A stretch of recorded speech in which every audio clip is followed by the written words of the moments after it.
Bom, primeiro que nada, gostaria que nos conte sobre sua formação acadêmica, né? Tá bom. Brevemente. Eu sou formado em engenharia de produção. Eu não sei se em Portugal tem o mesmo nome, se é engenharia industrial, uma coisa equivalente. Sim, acho que sim, uma licenciatura de Engenharia Industrial. É. E na graduação eu trabalhei um bom tempo com pesquisa operacional. Uhum. Depois que terminei a graduação, eu fiz um mestrado em pesquisa operacional. Só que eu trabalhei muito com estatística, para análise de risco, para Ah, doenças relacionadas ao Aedes aegypti, que é dengue, chikungunya e zika. Então, o trabalho era basicamente avaliar áreas de cidades e avaliar uhum. qual o risco daquela área ter um surto de dengue, zika ou chikungunya.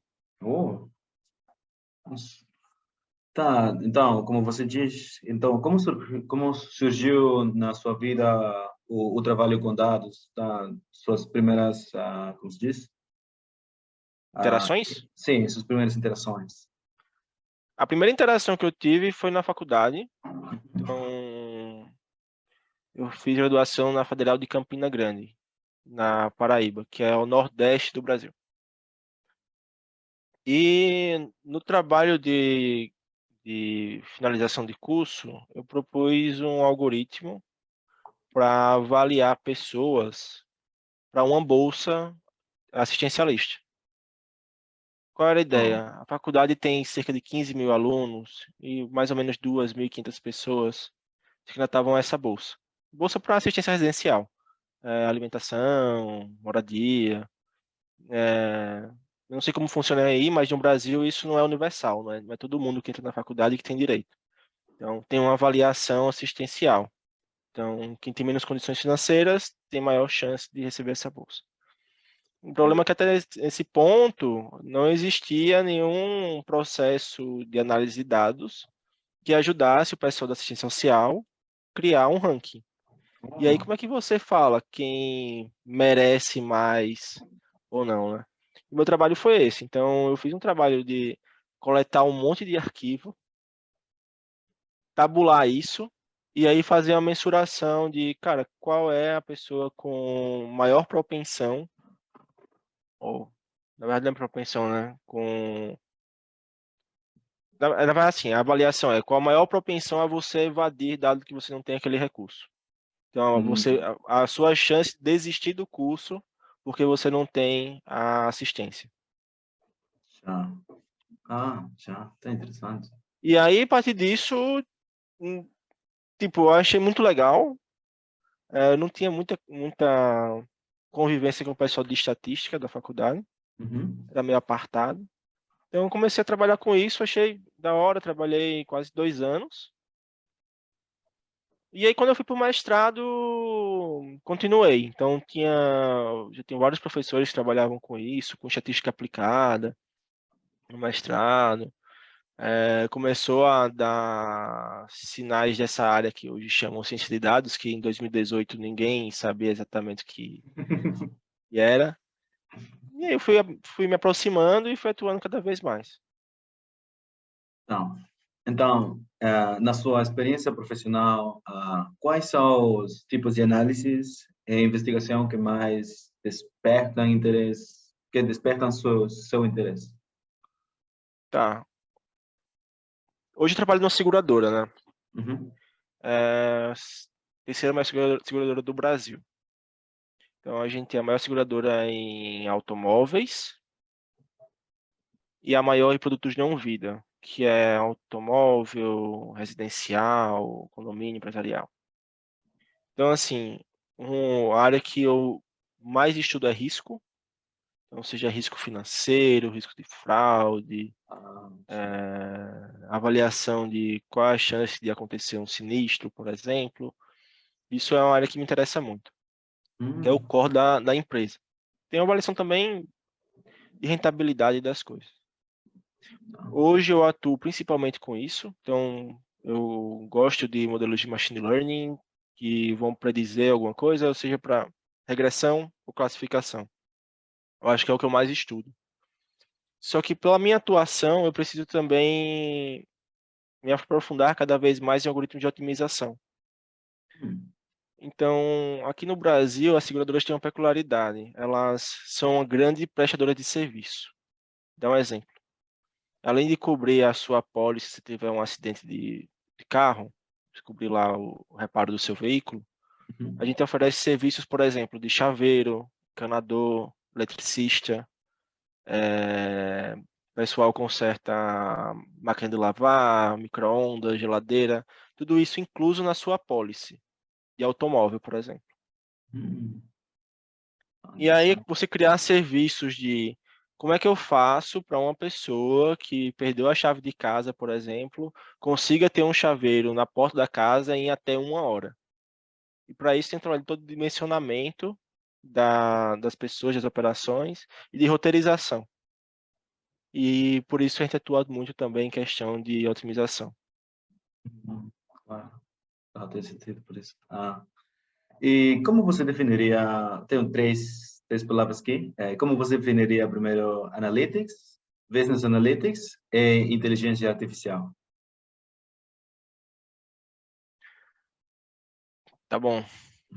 Então, boa pergunta. Então, inteligência artificial, eu acredito que,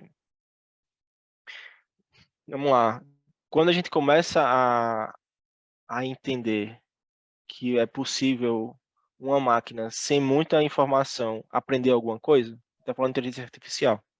Uhum. Então, a inteligência artificial é a capacidade de uma máquina aprender. Tá. Sim. A segunda é analytics. Sim. E assim, trazendo em português, para fazer análise, eu acho que é. Eu brinco com o pessoal que é fazer ciência. Realmente você ter uma hipótese, você avaliar ela, para saber se você está certo ou está errado sobre aquilo. E é um processo de aprendizado contínuo, porque você cada vez mais está tá não sabendo menos. O que isso quer dizer, né? Você nunca sabe o total.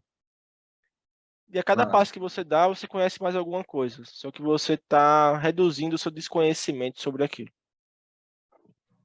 E aí, trazendo para o Business Analytics, é, que é o grande ponto hoje, né? Como é que você traz essa questão de ser científico, de ter questionamento para dentro de uma empresa? Porque conversando com pessoas de várias áreas de trabalho, não só aqui no Brasil, na América Latina, mas também fora, né, da América Latina, percebe que as opiniões, o achismo, ele é muito enraizado ainda nas decisões. Você trazer isso para uma análise, corroborar as coisas com boas análises e interpretações sobre as coisas, é um desafio para todo mundo, seja isso em empresas públicas ou privadas. Então, Business Analytics, e aí eu me alonguei, né? Porque é difícil se definir assim. É como se Sim. trazer análise e ciência para dentro das corporações. Sim, acho que, como se diz, a interpretação, né, do análise. Uhum. Eu acho que é isso. Então, como você vê o papel de Business Analytics na sua organização agora, nestes dias? É engraçado, porque a companhia que eu trabalho usa Machine Learning e Business Analytics desde 94. Então, foi a primeira empresa no Brasil a incorporar uma área de estatística, né, dentro. E assim, naquela época, no Brasil formavam poucos estatísticos e matemáticos. Tanto que a empresa teve que criar um curso dentro da companhia para formar pessoas de áreas de engenharia e contabilidade e em estatística para fazer esse tipo de construção. Ah, E aí a gente saiu de uma empresa minúscula para uma das maiores do país. Então, assim, já enraizado esse tipo de coisa dentro da companhia. Então, eu entrei na companhia em 2018 e falavam muito da área de estatística, como se fosse, sabe, uma área meio que oráculo. E isso começou a se desintegrar, assim, para permear a empresa inteira. Então, hoje se fala muito, se busca muito. Eu percebo que, mais do que difundir, existe confiança em utilizar. Então, eu acho que quando a gente fala de business analytics dentro da empresa que eu atuo, a gente fala de uma área de suporte hoje e que as pessoas confiam. Então, que as pessoas querem aprender sobre, querem entender, querem conseguir conversar, porque não era fácil você conversar com uma pessoa de estatística até pouco tempo atrás, mas hoje já tem o mesmo linguajar, tem a mesma interpretação, então assim, é uma coisa bem mais dia a dia do que já foi. Ah, então, atualmente, quais são as ferramentas tecnológicas e técnicas de análise que você utiliza? Olha, ferramenta, duas são principais, que é SQL Tá, e Python. oh, Então, assim, 90% das minhas análises eu faço em Python. Até eu brinco que eu aposentei o Excel e se quiserem desinstalar da minha máquina, podem desinstalar, porque não serve quase nada. Eu não sei uma visualização muito rápida, mas quais são dos ferramentas dos ferramentas principais? A terceira são qualquer uma das ferramentas de nuvem disponível, ou GCP, ou AWS, ou Azure, porque dado o volume de dados, fica complicado você trabalhar em computador local. Precisa muita máquina virtual. Então, essas três ferramentas, elas são meu dia a dia. Dificilmente eu não vou estar com uma delas aberta quando eu estiver trabalhando. tá. Sobre técnica, vamos lá. Eu, eu eu faço basicamente modelos de regressão e classificação. Ah, Assim, a maioria das coisas que eu faço, vou dizer assim, 80% é isso, e 20% é otimização. Então, quando eu estou trabalhando com machine learning, os principais algoritmos são logístico, mesmo sendo uma técnica muito antiga, é uma técnica que responde muito e ele é, sem dúvida, para interpretação o melhor modelo. Então, se eu conseguir trabalhar com logístico para conseguir dar interpretabilidade para os meus resultados, eu vou trabalhar. O XGBoost, que é uma técnica que usa árvores para fazer predição e classificação. E o CatBoost. Então, são algoritmos similares. O CatBoost ele tem uma peculiaridade muito grande de ser bom quando tem muita variável categórica, que o XGBoost não consegue tratar direito, ele consegue. E assim, acho que essas três ferramentas elas são as principais. Hoje eu tenho utilizado rede neural bastante para alguns problemas, mas esses três são os principais. tá. Então, acho que já respondeu isso, mas quais são as técnicas descritivas, preditivas e prescritivas que você conhece ou que você utiliza? Que você utiliza, principalmente. O que eu utilizo são essas. Uhum. Prescritiva, vamos lá.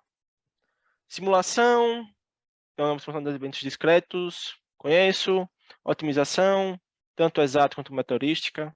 E aí, se falar em tecnologia, assim, eu acho a melhor biblioteca o Gurobi. Não sei se você já utilizou, mas para otimização ela é muito, muito boa, muito fácil de usar. Quem conhece Python aprende em 2 dias.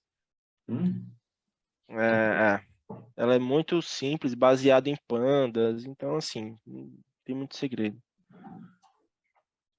Logístico, aí toda a questão de modelos lineares generalizados, modelos de boost, é, acho que rede neural. Uhum. Tem muito tempo que eu trabalho com isso, então acho que eu já conheço, assim, dos conjuntos de técnica vários. Modelos de de clusterização também, né? Claro, Caminhos e outros. claro, claro. Agora, quais são as técnicas de análise de texto e, e imagem que você conhece? O que eu utilizo também? Não utilizo. Assim, eu não vou nem falar que eu conheço elas, eu já ouvi falar, assim, mas nunca testei. Tem Ah, problemas desse nível aqui na companhia, algumas pessoas tratam, mas não faz parte do meu dia a dia, então eu não vou nem ousar falar que conheço. tá, ótimo. Então, agora temos uma pergunta um pouco sobre a sua organização. Como você classifica a maturidade analítica da sua organização, de acordo com o modelo TDWI, que tem etapas como nascimento, Erlang, está estabelecido, está maduro, o modelo, como se diz, o Uhum, analítica dentro da sua organização. Como você classifica, como você acha? tá. E nível de maturidade, isso é engraçado, porque assim, a companhia ela é muito grande. Se eu Uhum. fosse colocar como maturidade média, dizia que ela está em desenvolvimento. Mas aí como é que eu falo isso se desde 94 a gente utiliza, né? Como a gente tem 27 produtos, a depender do produto que você analisar, você vai ter níveis diferentes. Vou dar um exemplo. Produto de alto é ultra maduro. Assim, é quase um idoso já.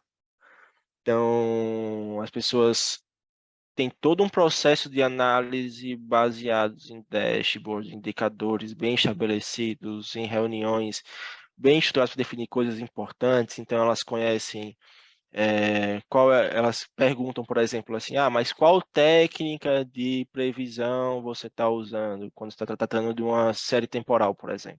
Uhum.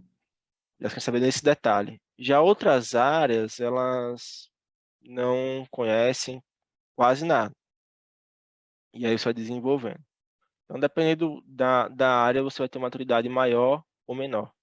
Tanto que, para suprir isso, existem áreas de ciência de dados corporativas. Aí você pode fazer meio que uma terceirização para a pessoa te ajudar a desenvolver aquela área lá dentro. Beleza? E é isso. Então, se você pegar ramos de seguro, principalmente o automóvel é muito maduro, muito assim. É impressionante o nível de maturidade que a gente já atingiu.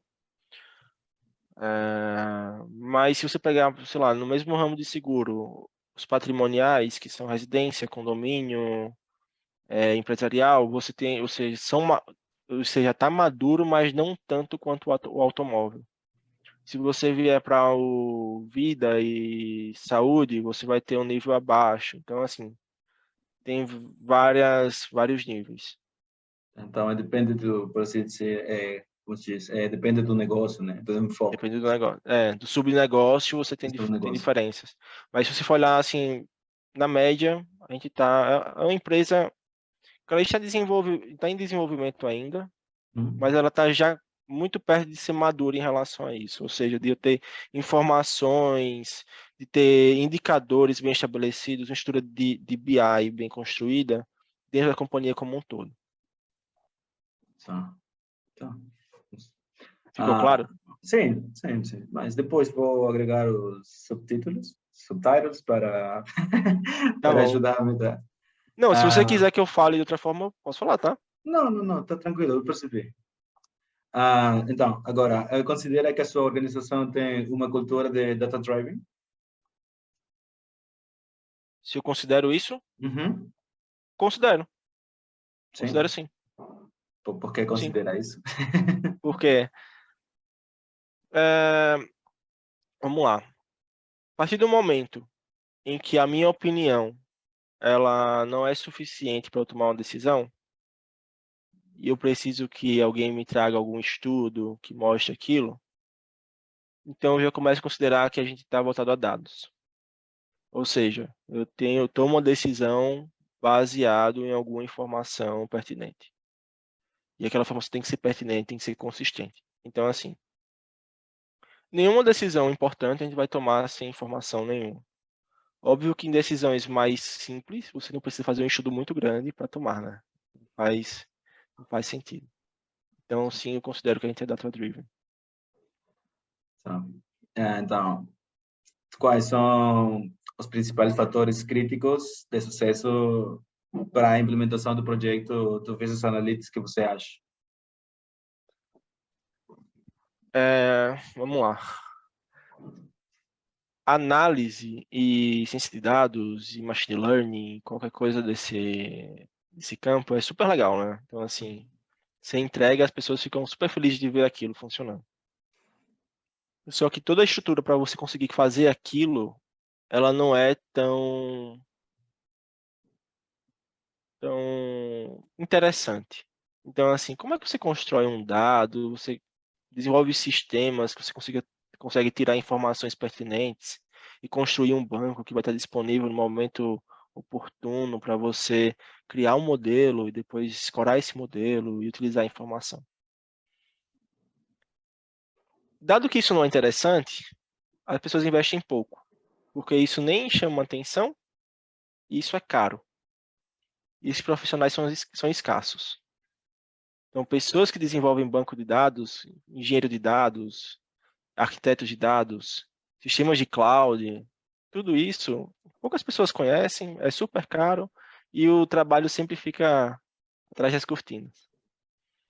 Então, por isso, eu acho a maior dificuldade hoje para implementar uma cultura de análise bem estruturada é você ter uma capacidade de construir estruturas que permitam isso. Então, você pode ter N cientistas de dados muito bons, que fariam muita diferença, mas que não tem matéria-prima. Então, escassa. Você tem bons engenheiros que vão construir boas informações, bons bancos que permitam um estudo, faz toda a diferença. Tá. Agora, como você vê a sua organização daqui a 3 anos? Em relação a dados, Sim, em relação a dados. tá. O que nós esperamos está maduros, Uhum. nós estejamos maduros em relação à tomada de decisão baseados em dados. O que isso quer dizer? Que a gente tenha conhecimento das partes dos nossos negócios. Então, tudo isso que eu falei para você em ter organização de dados, infraestrutura bem adequada, bem robusta, esteja desenvolvido, tá? Um processo de transição grande, né? Então, se a gente faz isso desde 94, a gente tem um legado enorme de coisas que não estão em plataformas adequadas. Então, em 3 anos, a gente quer reconstruir tudo, tem uma plataforma bem mais robusta, para que aí sim a gente consiga tirar mais valor de dados ainda, muito mais do que a gente já faz hoje. Então, eu acho que o ponto em relação a dados é que a gente tem a tecnologia para dados melhor do que a gente tem hoje. Tá. E como vê a inteligência artificial nas organizações e na sociedade em geral? Apesar de eu trabalhar com isso, Uhum. assim, muito, eu não tenho uma visão muito futurista, assim, e assim, pensando em 3 anos, tá? Uhum. A gente vai revolucionar a ponto do jeito que a sociedade pensa hoje. Eu acho que a gente vai ter aqui na empresa a gente fala assim, que a gente transforma dados em bem-estar. Quer dizer isso no final, né? Que a gente tem que empregar esse trabalho dentro do bem do nosso cliente. Então, assim, alguém tem que enxergar valor naquilo, senão a gente não vai fazer. Entregar qualquer trabalho só para engavetar não faz sentido. Tá. Por que eu quero falar isso, né? Porque a gente imagina inteligência artificial que melhore processo. Uhum. Então, eu imagino ela melhorando meus processos atuais. Então, assim, eu não consigo desassociar. Então, quando eu penso nela hoje, eu penso assim, eu vou ter um processo melhor, mais assertivo. Ela vai ser um suporte para o meu processo ser mais eficiente. Ah, acho que sim. Agora, eu tenho uma pergunta mais, como se diz, mais aberta, que que conselho você pode dar aos jovens que querem embarcar na carreira, uma carreira de análise, business analytics ou ciência de dados? Primeiro, é, qualquer pense bem o que você gosta de fazer. Eu acho isso o mais importante. Então, assim, participei de uma palestra há pouco tempo e a pessoa falou assim: qualquer pessoa consegue ser cientista de dados. Eu discordo em partes. Qualquer pessoa que queira e que tenha aptidão. E o que é aptidão? Primeiro, você tem que gostar mesmo de matemática, computação e estatística, porque senão seu dia vai ser muito chato. Você tem que ser curioso. E curioso de verdade, assim, aquela pessoa que, assim, não conseguiu fazer um negócio e ela não vai simplesmente sentar e esperar. Ela vai pesquisar sobre. Então, a ideia do curioso cientista é a pessoa que, assim, vai entender, vai pesquisar no Stack Overflow, não vai entender, vai se comunicar com outras pessoas, então vai atrás daquele resultado. Então, meu primeiro conselho é, entenda quem você é. Que tipo de pessoa você é? Tipo assim, você é uma pessoa que gosta da parte técnica, já é um passo. Você gosta da parte técnica tanto que você quer aprender cada vez mais a resolver problema? Então, essa era para você. Dado isso, estuda. Assim, acho que não tem outra coisa, assim, é estudar cálculo, vai fazer parte, estudar matemática aplicada, estatística e tudo isso. E assim, vem para aprender. Acho que é uma área que tem muito isso, não dá para desassociar do aprendizado contínuo. Então, se você está empolgado para fazer qualquer coisa em relação a aprendizado contínuo, a resolver problema, acho que é uma ótima área para atuar. Então, vamos lá. Na seguinte pergunta é, onde estava? Tá, tá. Quais são os soft skills que um profissional de Business Analytics deve possuir? O que você acha?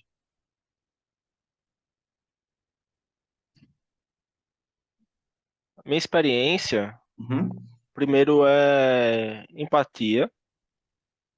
E aí, por quê? Porque não necessariamente a pessoa que você vai criar uma solução, ela entende o que você faz. E por isso você tem que ter uma certa paciência e compreensão de que isso é possível e se mostrar amigável. Então, a primeira é a empatia. O segundo é o seu poder de comunicação. E isso é importante você falar coisas técnicas de uma forma simples. Então, você não precisa falar nada muito complexo, muito técnico, para a pessoa entender do que você está falando. Afinal de contas, quem vai interpretar os dados e que vai ter um insight não necessariamente é você, pode ser o decisor lá na ponta, o gerente, o diretor. Ele não precisa ter uma formação em engenharia, estatística ou matemática para entender aquilo. É, Vamos lá, então esses são os dois pontos. Empatia porque são pessoas e comunicação porque não necessariamente as pessoas conhecem tudo que você conhece. E o segundo, e ainda da parte de comunicação, é você saber apresentar um resultado de forma simples. Então, eu venho percebendo, conforme a minha equipe vai crescendo, as interações com as pessoas que eu tenho, que as pessoas gostam de mostrar muito o trabalho delas. Elas querem mostrar que é difícil, que não foi fácil chegar ali. Isso não é relevante. Você não está mostrando a sua dissertação de mestrado ou sua tese de doutorado. Não é sobre isso. É sobre a informação que é relevante. Não precisa ser um tweet, mas se em 150 caracteres você consegue dar toda a informação necessária, foca nisso. As pessoas que conhecem o seu trabalho, elas vão entender que aquilo é difícil e que você conseguiu fazer com muito esforço. Então, não tem esse senso de entender que o seu trabalho é para um propósito e de tudo aquilo que você descobriu que é importante para aquela decisão.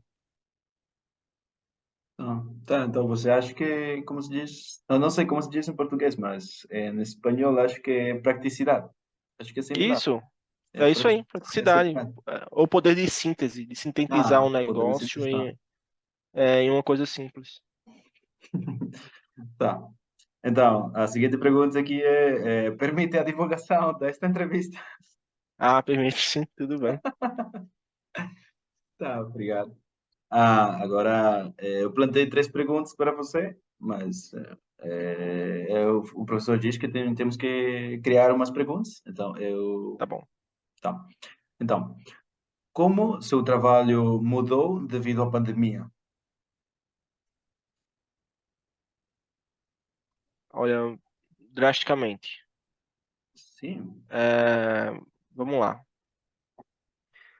E assim, até a pandemia, meu trabalho era 100% presencial.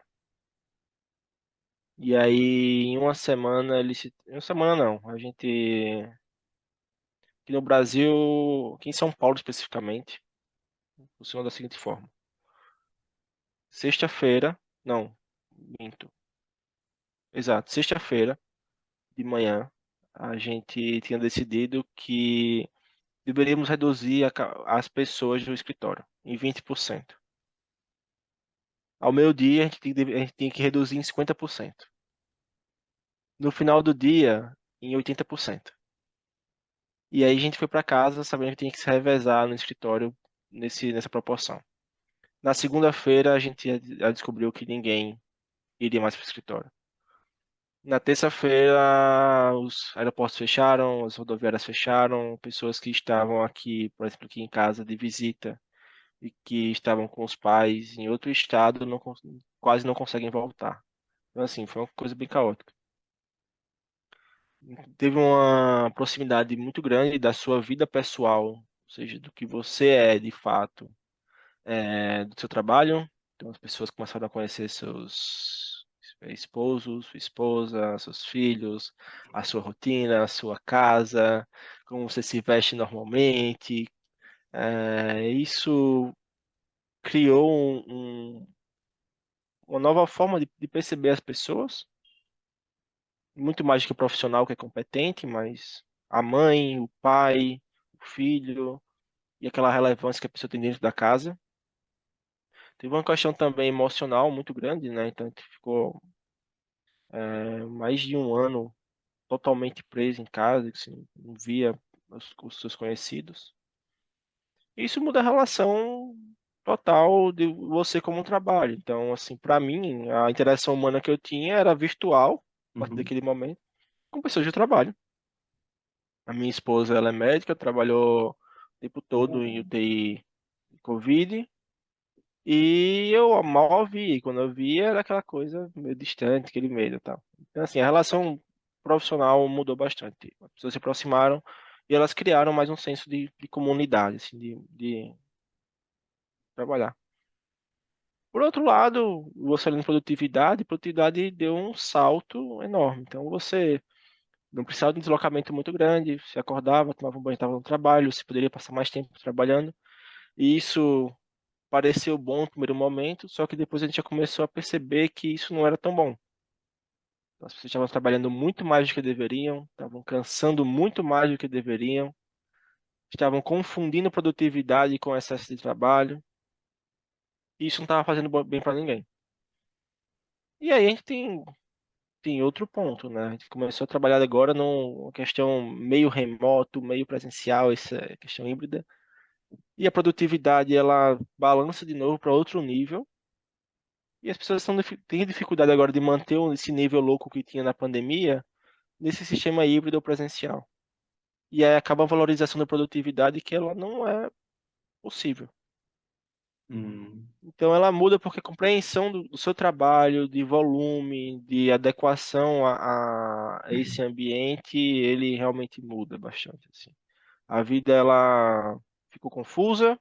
Agora a gente vai assentando como é trabalhar. Então eu mesmo, depois que eu voltei para o híbrido, eu comecei a criar outra rotina aqui em casa. Então de horário de entrada, horário de saída, horário de almoço, bem rígido, porque eu preciso também ter o tempo. para mim. Tipo, eu não sou só o meu trabalho, eu sou outra Claro. pessoa.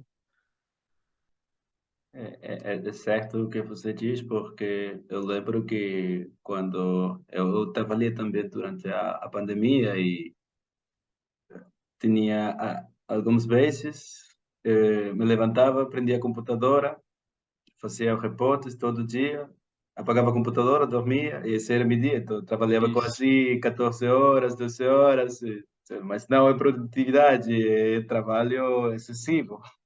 É, exato. E assim, essa confusão, ela é muito danosa para gente, né? Porque depois você não consegue desassociar Uhum. quem é o César como pessoa e quem é o César que está trabalhando. É Você certo. é muito mais do que você como empregado.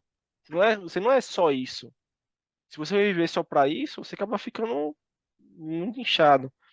E esse trabalho de análise e de ciência de dados, ele tem esse quê lindo dele, mas ele é cansativo. Então, você termina um dia que você fez muita análise, você estudou muito, você está exausto. Se você esticar demais a corda, uma hora ela arrebenta e aí não faz bem para ninguém. Sim. Agora, qual é a ferramenta que você recomenda aprender, que você acha que é indispensável para estudantes de Data Science e Business Analytics? Antes, Antes, agora eu e acho que para o futuro? três ferramentas, de forma geral, se não for só Uhum, ciência de dados, são fundamentais. Primeiro, SQL. uhum, Eu acho impossível fugir de usar SQL em algum momento da sua vida. A segunda é legal saber uma boa ferramenta de visualização de dados. Pode ser Tableau, pode ser Power BI, assim, qualquer uma, mas tipo, vai lhe dar a capacidade de análise e de mostrar dados muito boa. uhum. E a terceira é saiba uma linguagem de programação, assim, e saiba mesmo. Eu recomendo Python, porque é a mais utilizada, tem uma curva de aprendizado muito curta. Mas eu recomendo porque assim, ele insere no mundo de programação, de possibilidade de teste que você não vai ter se você não souber. Então, eu lembro que na faculdade eu já sabia alguma coisa de programação, porque eu fiz isso no ensino médio já tinha, né? E isso me ajudava a estudar. Eu quero plotar uma curva aqui, eu quero ver como isso funciona. Isso vai gerando curiosidade sobre, né? Então eu posso usar aqueles dados e manipular alguma coisa e ver se aquela derivada se aproxima. Então quando você estuda cálculo numérico, que eu não sei exatamente como chama essa disciplina no Peru ou em Portugal, mas você tá estudando métodos numéricos para resolver uma derivada, por exemplo. Ah, no, não, é similar. No Peru era cálculo 1, cálculo 2, cálculo 3. Eu estudei também, como você, Mas no engenharia computador, industrial. mas você estudava o método computacional para fazer isso? Para você aproximar da Ah, derivada? não, Método não, de não. Newton-Raphson, secção. Não, conheço, mas não usei na minha formação. Então, a gente tinha uma disciplina para isso. E aí, quando você Ah, começava a juntar as duas coisas, é legal. E ciência de dados é mais ou menos isso. Pega a teoria aqui, você vai aplicando e você vai aprendendo. Quando você hum, coloca a mão na massa, é a coisa mais real possível, você vai vendo o quão que você estudou é difícil. Interpretar aquilo é difícil. Então, assim, programação para mim é uma coisa essencial. tá, então, mas isso é o presente, né? Mas você acha que uma ferramenta para futuro que ainda não é muito conhecida? Olha, para o futuro, eu já testei. Uhum. Eu tenho minhas dúvidas ainda, talvez não aconteça, mas tem uma linguagem chamada Julia. Julia, eu conheço. É, Sim, eu ouvi falar. ela é uma linguagem que ela foi desenvolvida mais para data science, mais para análise. Ela é tipo um R, só que mais fácil. E eu acho que ela vai democratizar ainda mais essa questão de análise, porque ela é mais fácil de aprender do que Python. Hum, Então, assim, se fosse colocar, a minha grande questão sobre ela, assim, será que ela vai realmente dar esse boom ou não? Mas é uma coisa para ficar ligado. Então, assim, eu acho que vale a pena deixar isso, deixar isso na manga, sabe? Se souber, pode ser um diferencial. Então, agora, ah, do seu ponto de vista, como mudou a demanda do trabalho para Business Analytics e Data Science devido à pandemia? Melhorou, aumentou, caiu, diminuiu? Melhorou, assim, de forma surpreendente. Então, tentar usar exemplos. Eu comecei a trabalhar com isso em 2018, faz Uhum, tanto tempo. Veio a pandemia. Era uma coisa louca o LinkedIn. Então, assim, pare... eu posso ter... É até legal ver isso depois. Eu acho que vai ser legal ter essa estatística. Mas, assim, parecia que todo dia eu recebia uma proposta de emprego. E parecia que todo dia eles aumentavam mais o salário. Por coisas que você falava assim, cara, mas não faz sentido você me pagar tanto. Mas já que você vai pagar. É... Então, assim, a procura aumentou muito. As pessoas tinham muitos problemas tecnológicos para resolver agora. Então, como é que eu faço isso? Preciso de alguém, não sabia muito bem e contratavam. Tanto que eu percebi que o mercado aqueceu tanto que era normal as pessoas passarem um mês e meio numa empresa, ou seja, não fez nada lá dentro, a gente se adaptou e já saiu. Por quê? Porque a empresa não tem condições de manter um cientista de dados, não tinha infraestrutura de dados para alguém fazer alguma coisa. A empresa não precisava, ou não estava organizada para aquilo, sobre pessoas. Então, assim, o mercado deu um boom, aqueceu. Eu acho que hoje ele permanece aquecido, mas ele está mais racional. Então, as empresas elas não contratam mais por contratar. Eles já sabem o que a pessoa resolve, onde encaixa, onde ainda não encaixa. Mas eu acho assim, sem dúvida, melhorou muito. Conhecimento, o interesse das pessoas em saber por quê, o que é que faz, como faz.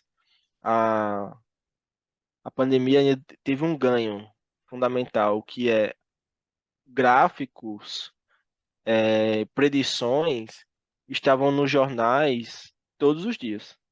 Então, os casos de Covid irão aumentar ou reduzir no próximo período. E aí elas começaram a estudar sobre aquilo. Qual é o risco de ter Covid? O que é uma prevalência da doença? E aí começou a ter essas noções de estatística, mesmo que seja para epidemiologia, de forma diária, e isso já ficou absorvido. Ah, uma vacina. Ah, não protege todo mundo, mas protege uma proporção. Ah, por que aquilo funciona? Ah, como é que você sabe se vai aumentar ou não? Aí você começa a trazer modelos de simulação. E assim foi, eu acho que abriu a cabeça de muita gente sobre estatística e matemática aplicada, que até então a gente não tinha. certo. Ah, é certo, isso, acho que sim. Porque eu lembro que um amigo, eu conhecia Power BI em 2018, acho. Uhum. Mas eu ensinei, dei de lições para um amigo e depois ele agora ganha muito dinheiro com isso. E eu disse, eu podia fazer isso, mas ele faz isso fazendo modelos de dashboard, tudo isso, né? É muito engraçado porque eu não disse nada para mim, só disse, preciso aprender ter lições de Power BI, então você conhece, você pode me Uhum. ensinar. Então eu disse, sim, posso. Sim, ligamos uns 3, 4 sessões por Google Meet e agora vá ver. Não, e você pode fazer isso. Eu acho que outro ponto da pandemia, assim, que para mim era inimaginável, era a chance que você tem de trabalhar com pessoas de qualquer lugar do mundo. Então, dá um exemplo. Talvez, antes da pandemia, eu não fosse uma possibilidade para você entrevistar. É certo. Porque você não pensaria, sei lá, a Mislane conhece alguém? Ah, conhece. Ah, mas mora no Brasil, não faz sentido nenhum. Hoje é Uhum. tão natural você falar por videochamada que é, Sim, é natural, assim, tudo bem, tá no Brasil, posso falar. E aí exato. você marca um horário e conversa. Tá, agora vamos com as últimas perguntas, que são mais rápidas, mais curtas. Qual é a sua idade, Emerson? 31 anos. 31 anos. Seu filme preferido? Pode dizer mais de um também. Tá, eu, o Hobbit Oh, e o Poderoso Chefão.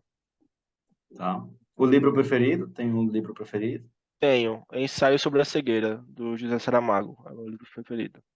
Tá. A música preferida? O tipo de música Música preferida? preferida? Eu gosto. Vou dizer uma música. O Vencedor de Los Hermanos, é a banda aqui do Brasil.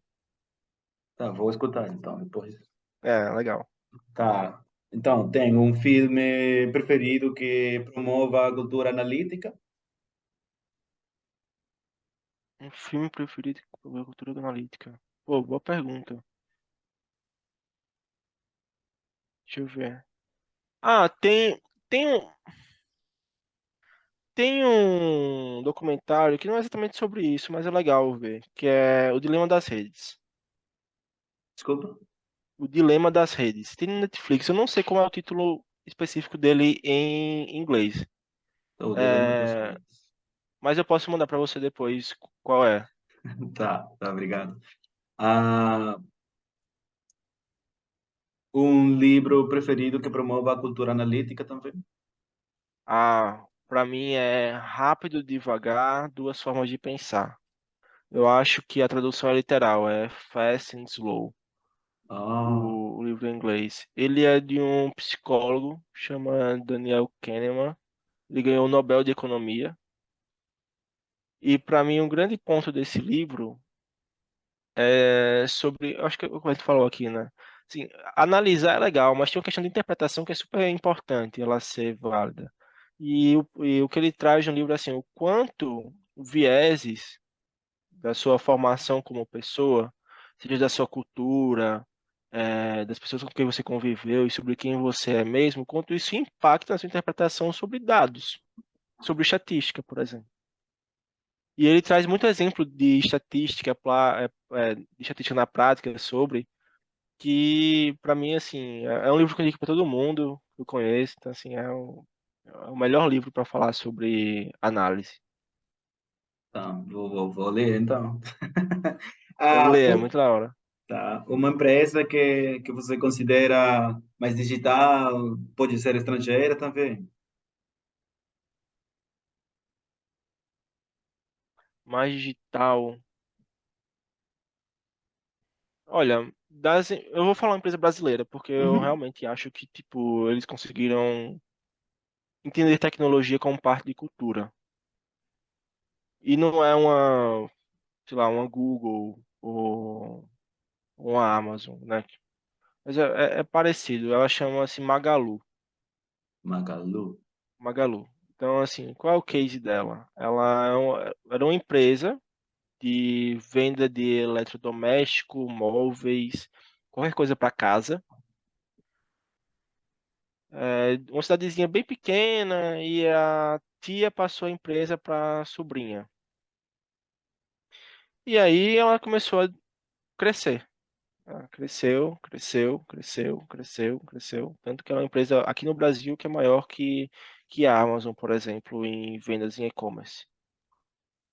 E é um Oh. case digital porque assim, a empresa ela trabalha com dados e pensando em venda digital desde 2014, se eu não me engano.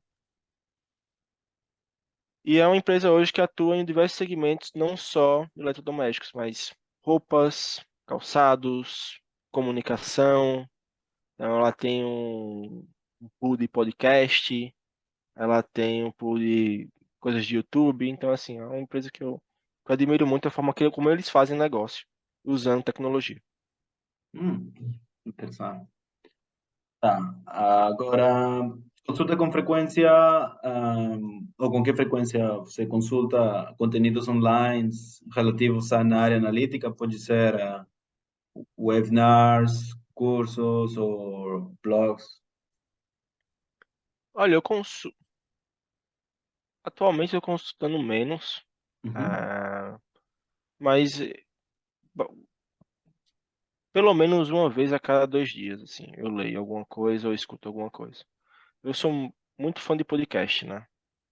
Mas eu gosto de podcast mais coisas de psicologia, Ah, tem um podcast muito bom, já que você está querendo aprender português, sim. chama-se Naruhodo. Como? Como diz? Naruhodo. Naruhodo. É de um estatístico que resolveu fazer psicologia. E ele estuda questão, então ele tenta explicar a estatística através de problemas do dia a dia. Por exemplo, ele explica a distribuição normal com uma pergunta que é assim: por que as pessoas que são altas têm filhos mais baixos que elas? Hum, não deveria, né? E aí ele começa a responder sobre isso, assim, um podcast rápido de 40 minutos. Você Ah, pode assim, assistir no metrô, no ônibus, é super sim. tranquilo de ler, de ouvir. E assim, eu gosto muito. Tá, vou ir então. Então, Emerson, muito obrigado pela entrevista.